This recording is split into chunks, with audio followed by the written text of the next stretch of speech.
Welcome to the introduction video for the VMD Recipe Hub. Being an introduction video, we're just going to talk about setting up the Recipe Hub, getting it working with your sorters, how to find a recipe, and a few of the functions on the Recipe Hub. I have some items resed out here. I'll talk about each of these in a few moments. I also have a sorter on the screen.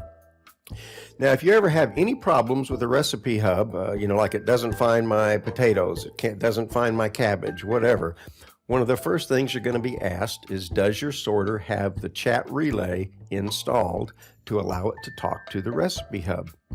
Easy way to check that is you just right-click and edit your sorter, go to the Contents tab, and as you can see, there is nothing in here talking about the Recipe Hub.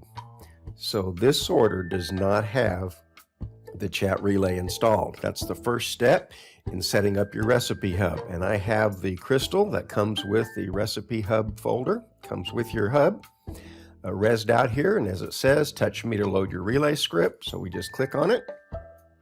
Then it says waiting on sorter. So we go to the sorter, go to the admin menu, and click load.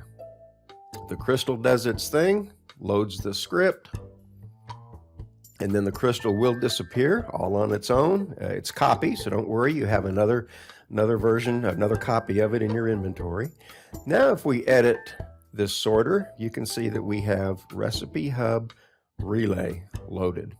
You have to do that for every sorter that you want your Recipe Hub to communicate with. If it doesn't have that chat relay in there, the hub can't talk to it. Next items we have resed out here is the POS, or the position saver. I have two of them. I have one over here that's in the open mode. I'll show you that in just a minute. This one over here is in the closed mode. To change that, you do a long click. So you press your left mouse button on it, you hold it for a couple of seconds, then when you let go, you'll get the administrative menu. Notice there's a button that says open closed. So that's how you can change the look of your POS, or your position saver. Another way to change the look is to go in to that admin menu. Again, do a long click and then release for the menu. And it's got a mode button. This toggles between the two views. Notice the little white border with a green top. And then there's the original view. It has kind of a black frame, and then you have the little green button up here near the top. Okay. What these are used for is to help you save prims on your sim. A lot of people have a big kitchen, several cooking stations. They might have one for their fermenters. They might have another station where they have all of their stoves and ovens. They might have another station where they have a bunch of feed mills for grinding and making animal feed. You could put a Recipe Hub at each of these locations if you wanted to. However, if I edit the Recipe Hub, you can see that the land impact is 8. Okay. Whereas if I edit a POS, you can see the land impact is 1. So by having a POS at each of these stations, you can just click the POS and pull the Recipe Hub to that station. So that can save you a lot of prims if you're short on prims. And we'll talk about actually doing that in a few moments. Because if you click one of these right now, your local chat is going to tell you that there is no hubs found. That's because these POS, or the position savers, will only call a Recipe Hub that has a name. In other words, it has to have a recipe loaded. We do not have a recipe loaded. There's no hover text here. So that's why it didn't find anything. So let's go ahead and talk about how to load a recipe. Click on your Recipe Hub. You have a button on here that says Get Recipe. That's the one we're going to use. Now, the Recipe Hub has a lot of functions. And in the series of videos, we're going to talk about many of these, but we're not going to cover every single button that the Recipe Hub has.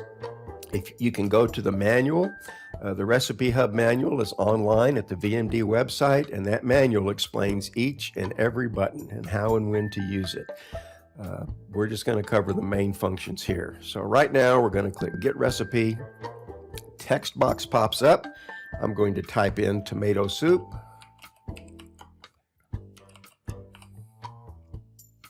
Click Submit, and a list comes up with every recipe that has tomato soup in it. I just want the basic tomato soup, this 151 right here at the bottom, so I'm going to click the corresponding number, and that loads the recipe into this recipe hub. You can see the little hover text right there above it. Now I'm going to click Done for just a minute and explain a few things. We have the recipe loaded. Now the recipe POS saver, position saver, can call that hub to the location. It's just as easy as that. Okay, I'm going to drag this back to the middle just so it's easier for you to see. If I can get a hold of it, there we go. Now, in your hover text, it tells you the name of the recipe, DFS tomato soup, and then there's a couple of numbers in brackets and parentheses. The first number that's in brackets is the number of uses that this recipe has. Tomato soup has one use, so you see the number 1 that's listed in there. The second number that's in parentheses, the number 4, that is the RU value, or reduced uses value. In other words, if I make 4 tomato soup, or any multiple of 4, such as 4, 8, 12, 16, 40, then I will not have any leftover ingredients. I will use all the baskets of the tomatoes that I need. I'll use all the water buckets that I need, just as simple as that.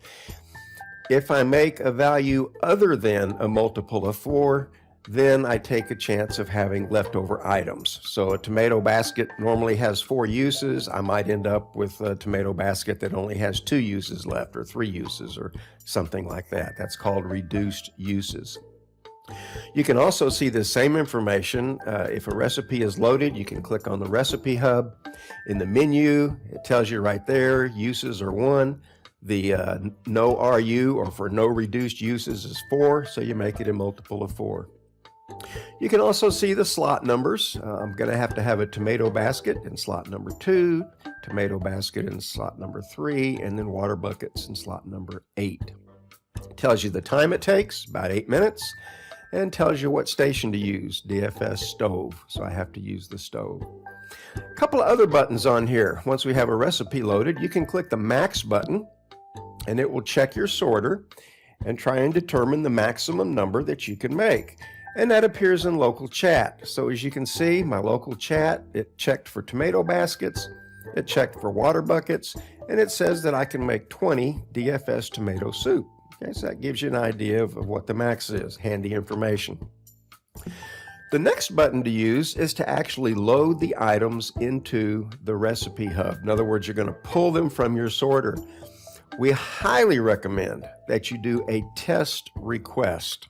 Okay. The reason for that is the test request will check your sorter and determine if you have enough items to make the quantity that you specify. So I'm going to click Test Request. It asks how many I want to make. I'm going to put in 4. Click Submit. In local chat, it's actually telling me that it's looking for all this stuff. Auto request is enabled. Okay, and that is enabled by default. So that's why it says there, auto request enabled, starting a normal request for 4 tomato soup. And it actually pulls the items from my sorter and loads them into this Recipe Hub. Another troubleshooting tip, if you have any problems, in other words, you're loading a big recipe and it says you have everything except water buckets. And you say, wait a minute, I know I've got plenty of water buckets. One of the things the CSR is going to ask for is your local chat. So you can see up here where the Recipe Hub started looking for the ingredients to make 4. And there's all the local chat. We're going to ask you to highlight this and copy it and send us a copy of that, either paste it into the group or paste it into a note card. We cannot help you troubleshoot your problems if you don't provide that information to us. Okay, so that's very important. Keep an eye on your local chat. It'll tell you exactly what's going on. So I'm going to zoom in a little bit. You can see that we have a tiny hover text, number 1, right there above the number 2 slot, above the number 3 slot, and then a number 4 above the number 8 slot. That tells you how many items were loaded into that slot. So I've got tomato baskets in slot 2. There's one basket there which has 4 uses. That will allow me to make 4. Another tomato basket in slot 3. Now, because water buckets only have 1 use, it requires 4 water buckets to make 4 tomato soup. So that's why it says 4 in that little bit of hover text. Back out a little bit. Click the Recipe Hub to get my menu. Res toggle. That tells the Recipe Hub to actually res those items. Now, the number 2 slot and the number 3 slot turned yellow. Okay, that means those slots are in use, but there is nothing remaining in the Recipe Hub. It resed all that it had, and if you remember, it said it had 1 in each slot. There they are resed, so they're gone. The number 8 slot stays green. That slot is in use. It has a color, and it has stuff in it. And you can see, because we resed 1 water bucket, there is now 3 remaining in that slot. From here, you would click on each of these and load them into your DFS cooking hub and cook just like normal. As you use an item, it's automatically replaced. So I'm going to delete this water bucket, or I'm actually going to take it into my inventory just to make it disappear real quick. And now you can see that the Recipe Hub reses another water bucket, and the countdown goes down to 2. Okay, there's a handy function. I used to misclick all the time cooking, and I would actually drink the water from a water bucket rather than cook with it. And so I would end up a bucket short. So I'm going to go ahead and take all of these into my inventory. Just pretend like I accidentally deleted one or drank it or something, and so I'm short an item. When it reses the last item, you can see all the numbers turned white. That means everything is out of the Recipe Hub. It's completely empty. Again, I'm going to delete this last bucket here. So now I still want to cook tomato soup, but because I drank all my water, I need more water.